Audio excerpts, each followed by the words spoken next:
Muling tiniyak ni AFP Chief Gregorio Catapang ang pagpapatupad ng mahigpit na seguridad sa Eastern Visayas na matinding hinagupit ng bagyong Yolanda nitong nakalipas na taon. Suportado rin ng AFP ang ipinatutupad na rehabilitasyon sa mga nasabing lugar. Narito ang report ni Waywaya Macalma.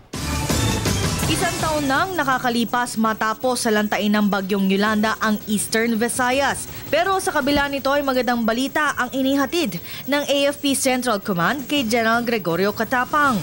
Ito ay dahil bumaba ang kanilang naitalang karahasan sa nakalipas na taon. Dahil na rin ang mismong gumagawa ng gulo ay naging biktima ng bagyong Yolanda. Tutuwa ako na maraming projects and yung presentation nila maganda. Yung time frame ko na ma-declare natin na peaceful and ready for further development yung bansa natin by July next year, kumbaga on time.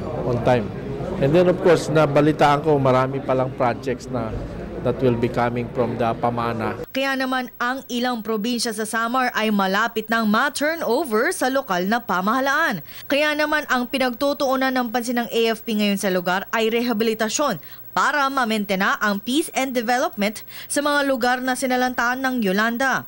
Ayon kay Lieutenant General Nicanor Vivar, na-maintain ng AFP ang kapayapaan sa kanyang area of responsibility dahil dito. Sa tingin ko naman ay masaya ang ating Chief of Staff na nakuha niya yung gusto niya. Nakita naman niya kung paano binibigay ng ating mga brigade commanders, yung ating people on the field, kung paano ini-implement yung ating campaign plan. Ito naman ay of course yung winning the peace. Hindi lang yon na peace, prosperous pa na bayan.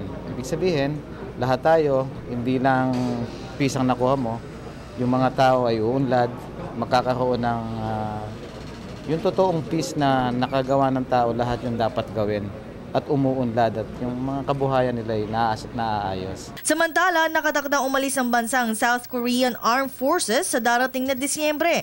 Ang bansang nanatili sa Tacloban ng isang taon upang tulungan ang mga kababayan nating makaahon. Bukod sa itinatayang mga paaralan at iba pang konstruksyon sa Leyte, ay balak iiwan ng South Korean Forces sa pamahalaan ang iba pa nilang gamit na nagkakahalaga ng 3 milyong piso bilang tulong sa bansa at pagtugon lang sa naiambag ng AFP noong panahon ng Korean War sa kanila. Para sa Telebisyon ng Bayan, Waywaya Macalma, Mactan, Cebu.